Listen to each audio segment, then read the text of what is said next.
திருமாவளவன் ஜியை பற்றி சாடி பேசியிருக்கார். அவர் பேசுறது நியாயம் தானே. திமுக கட்சியிலிருந்து இப்போது தமிழக வெற்றி கழகத்தில் வந்து தாவிட்டார். அதனால் நவாஸ் அவர்கள் மனசு உடஞ்சி போய் திமுகவோட கட்சியோடு சேர்ந்துட்டார். பாராட்டக்கூடிய ஒரு விஷயம் தானே. தலைவன் எவ்வழி போகிறானோ தொண்டன் அவ்வழி போகிறான் தான் கரெக்டான தொண்டை. தலைவனுக்கு முன்னாடி போய் நிற்கிறவன் என்றைக்குமே தொண்டனாக இருக்கிறதுக்கான வாய்ப்புகள் அவனுக்கு கிடையவே கிடையாது. நீ என்னமோ திமுகவில் போனவொன்னு திமுக தூக்கி ஒன்று தலையில் கிரீட வச்சிடுமா. திமுக இது வரைக்கும் இந்த தலித்து மக்கள், அதாவது பறையர் மக்கள், அதாவது பல்லர் மக்கள், அதாவது வில்லி மக்கள், அதாவது சக்கிலி மக்கள், அதாவது சாம்பர் மக்களுக்கு எந்த ஒரு நன்மையும் செய்யலை. ஓட்டு வங்கிக்காக தான் அந்த திருமாவளவன் கூட வச்சிருந்து. ஏன் கூட வச்சிருந்து?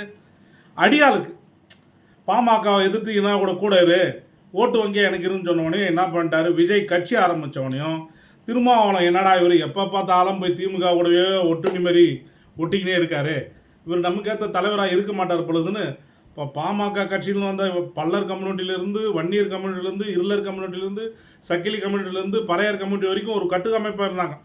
திருமாவளவன் எப்படியாச்சும் நமக்கு ஒரு நல்லதை பண்ணுவார், நமக்கு எப்படியாவது கொண்டு போய் சேர்த்துடுவார் மக்கள் மத்தியில் அப்படின்னு நினைக்கும் போது இவர் ரொம்ப நாள் அங்கே பிளாஸ்டிக் சேராகவே இருக்கிறாரு.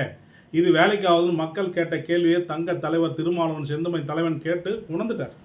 இது வேலைக்காவாது, நமக்கு எல்லா இடத்துலையும் நம்ம மக்களுக்குள்ளே நம்மளுக்குள்ளவே மிஸ் அண்டர்ஸ்டாண்டிங் உருவாகுது திமுக.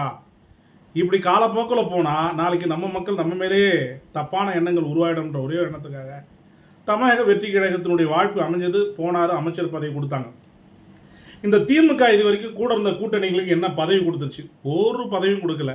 கூட இருந்த அவங்களுடைய கட்சி தலைவர்களோ எம்எல்ஏ எம்பிக்களோ கௌரிக்கல. கலைஞர் ஸ்டாலினிடம் கேடயம் கொடுத்தாரு, ஸ்டாலின் உதயநிதி கிட்ட கேடயத்தை கொடுத்தாரு, உதயநிதி அவருடைய இன்பநிதி கிட்ட கேடயம் கொடுத்தாரு, இன்பநிதிக்கு பையன் பிறந்தாரா இல்லைன்னு எனக்கு தெரியல, அவர்கிட்ட கேடயம் கொடுக்குது. இப்படி மாற்றி மாற்றி கேடயம் கொடுத்தா ஒரு காட்சி.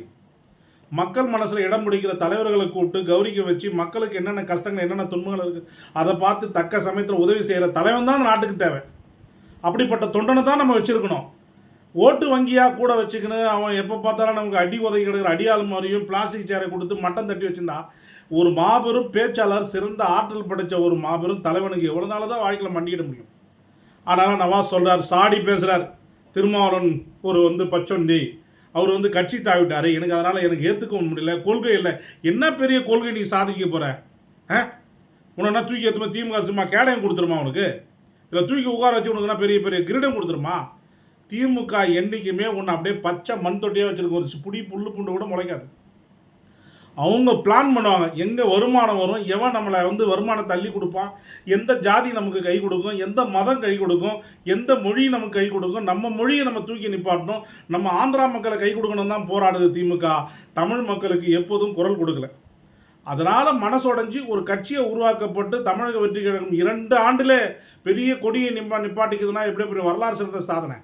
69 ஆண்டுகள் இதுவரைக்கும் திமுக ஆண்டு இதர கட்சிகள் எந்த ஒரு பதவியும் கொடுக்காம, இதர கட்சிகளுக்கு எந்த ஒரு நன்மையும் தெரியாமல், எந்த ஓட்டு வாங்கி வச்சிருந்த அந்த பல்லர் பறையர் வன்னியர்களை முட்டாளாக்கி, இருளர்கள் செக்கிலிகளை மடயமாக்கி, காலம் முழுதும் மீனவர்களை உடக்கி உயர்ந்த சமுதாய மக்களையே உயர்த்தி வச்சிருந்து என்ன புண்ணியம்?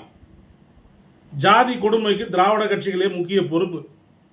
ஜாதி பெயரை போடாதீங்க, ஜாதி தெரு பெயரை போடாதீங்க, ஜாதி பேனர்களை வைக்காதீங்க, ஜாதி உயர்த்தி பேசாதீங்க, கௌரவ கொலை செய்யாதீங்க, கலப்பு திருமணம் செய்தெல்லாம் சரி விட்டுடுங்கன்னு சொல்லிக்குதா இன்னைக்கா திமுக? இது வரைக்கும் எதனா குரல் கொடுத்துருக்கா? தன் சொத்தை பாதுகாக்கணும், தன் பணத்தை பாதுகாக்கணும், தன் வாரிசுகளை பாதுகாக்கணும், அடுத்தடுத்த இடங்களை நம்ம எப்படி ஆட்சி பிடிக்கணும், எதிர்கட்சிகளை எப்படி குறை சொல்லணும், எதிர்கட்சிகளை எப்படி பழி வாங்கணும், எவ்வளோ நோட்டு கொடுக்குற தலைவன் நமக்கு தொண்டை வேணும், நோட்டு கொடுக்குற எம்பி வேணும், நோட்டு கொடுக்குற எம்எல்ஏ வேணும், நோட்டு கொடுக்குற கவுன்சிலர் வேணும், கல்குவாரை கொள்ளடிச்சுக்க, மணல் குவாரை கொள்ளடிச்சுக்க, ஆற்றை கொள்ளடிச்சுக்க, மரத்தை வெட்டிக்க, நாட்டை அடிச்சுக்க, அதை பற்றி எனக்கு ஒரு கவலையும் கிடையாது. மக்கள் எக்கடி கட்டு போனாலும் எனக்கு கவலை கிடையாது தோழா. எனக்கு பணம் சேர்ந்த பணத்தை வச்சு என்ன பண்ண போகிறேன்? ஒன்றுமே கிடையாது.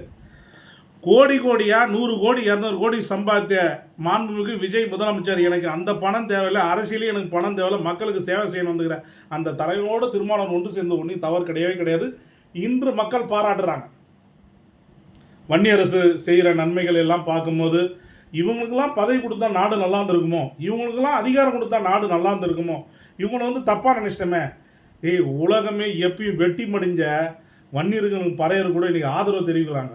இந்த 2 இனத்தை உடைச்சி 2 இனத்தை பிரித்து வெட்டுக்குத்துகளாகி பஞ்சாயத்துகளை வச்சு கட்சியுடைய ஆதாயத்துக்காக ஓட்டுடைய வருகைக்காக எவ்வளோ பெரிய பிரச்சனைகளை உருவாக்கி விட்டீங்க. ஒரு ஊருனா ஒரு சேரி இருக்கும். ஒரு சேரினா பறையன் இருப்பான், இந்த பக்கம் பார்த்தா பள்ளி இருப்பான், வன்னியர் இருப்பான். இந்த பக்கம் தேவர் இருப்பான், இந்த பக்கம் பறையன் இருப்பான். இந்த பக்கம் ரெட்டியார் இருப்பான், இந்த பக்கம் பறையன் இருப்பான். இந்த பக்கம் கவுண்டர் இருப்பான், இந்த பக்கம் பறையன் இருப்பான். எங்கேயுமே சண்டை நடக்காது. இவன் வேலையை பார்த்து போவான், அவன் வேலையை பார்த்து போவான். இந்த 2 ஜாதியை எங்கே பார்த்தாலும் மட்டம் தட்டி அடி உதைக்கிறது. எந்த ஒரு எம்எல்ஏ எம்பியோ தன் கட்சி தொண்டர்களோ எப்போதும் திமுக கண்டிச்சதே கிடையாது காய்ஸ். அதனால் திமுக நான் குறை சொல்ல, திமுக சில நல்லதும் பண்ணிக்குது, மாபெரும் தப்புகளும் பண்ணிக்குது.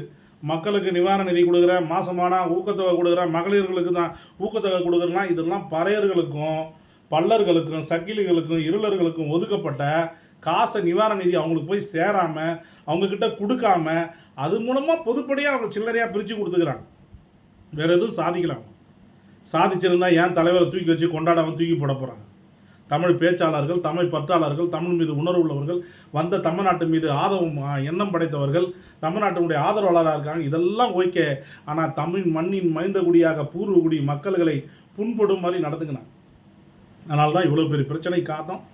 வருங்காலத்தில் இந்த திமுகவோ அதிமுகவோ கொசுறு கட்சிகளெல்லாம் நான் என்ன கேட்குறேன்னா, யார் மனசும் புண்படாமல் ஆட்சி நடத்துங்க. உன் ஜாதியை பற்றியே புகழ்ந்து இந்த சீமான ஒருத்தர் இருக்கார், நீங்களாம் பார்க்கலாம். அவர் ஜாதியை பற்றியே உயர்த்தி பேசுவார். எங்கள் தாத்தானவர், இவங்க தாத்தா இவரை கூட்டு வச்சு பேர் வச்சு மடியில் தூக்கி உட்காரையோ. எல்லாருக்கும் தாத்தாயா காமராஜ். எல்லா மக்களும் படிக்கணும்னு நினச்சி ஆசைப்பட்டார். இவருக்கு படிக்க சொல்லி கொடுத்தா மாதிரியும், இவருக்கு தார் சாலை போட்டு கொடுத்தா மாதிரி, இவருக்கு தான் மேம்பாலம்